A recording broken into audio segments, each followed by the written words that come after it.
Hi everyone. As for the first film that I will be going over that relates to the first question about how the films relate to the book, and gotta use the three terms as mentioned. The first film I'll go over is Dazed and Confused. In Dazed and Confused, the technique used is alternative storytelling with the employment to assemble the plot. There are different stories of all the characters, and all of them can be described as equal. And also, there's the anti-plot. That the main features of the anti-plot are anti-structure, non-linear time, and loose casualties. All these typical for Dazed and Confused. The hub and spokes ordering of the events may be regarded as the third alternate technique only to some extent. There are a lot of protagonists and storylines, but all of them use coverage on the same event, but on the same problem. They all render the issue of teenage life.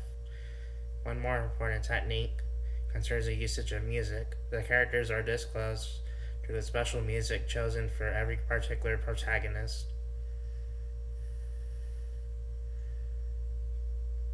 The whole picture is focused on the characters and conversations between them. Another technique used with the Dazed and Confused is the help of four Malick narratives, the deviations. Lastly,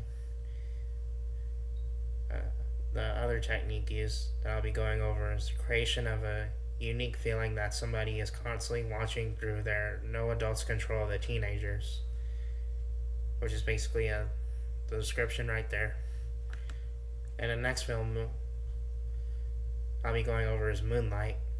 In Moonlight, a fourth wall breaks when Chiron and his friend look directly at the camera, as if the character is talking to the audience. It makes the audience absorbed into the scene and sees the intensity of what the character is feeling. Moonlight is shot in an anamorphic format, which made it when the characters stare into the camera that much more dramatic. When a character is only in one an expanded frame, it highlights how alone they are.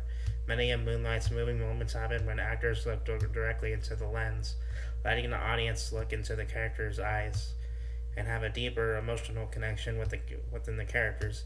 It is a lens that has been used on many beloved movies, and cinematographer James Laxton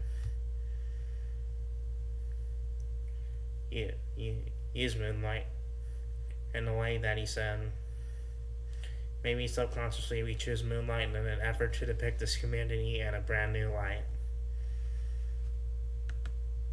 For the second question, if I could watch any film in the course, it would probably be Inside Out again, because I liked Disney Pixar films, and Inside Out was a great Pixar film.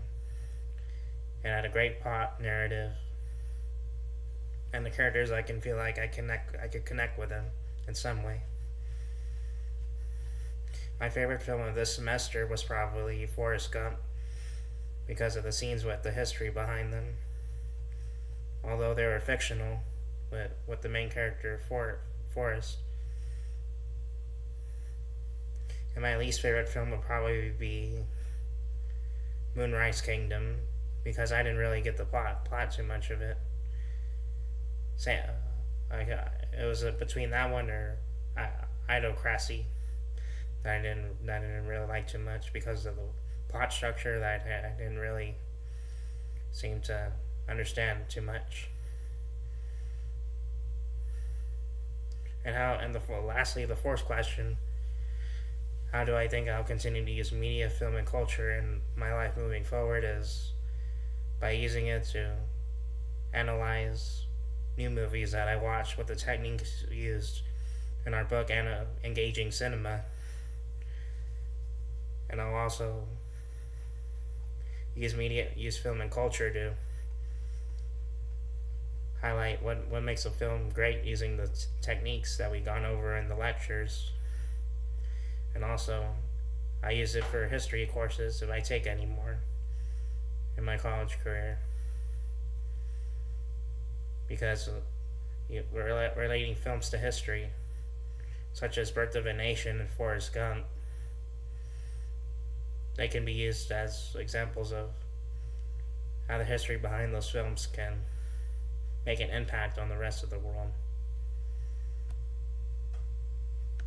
And that's all I really have.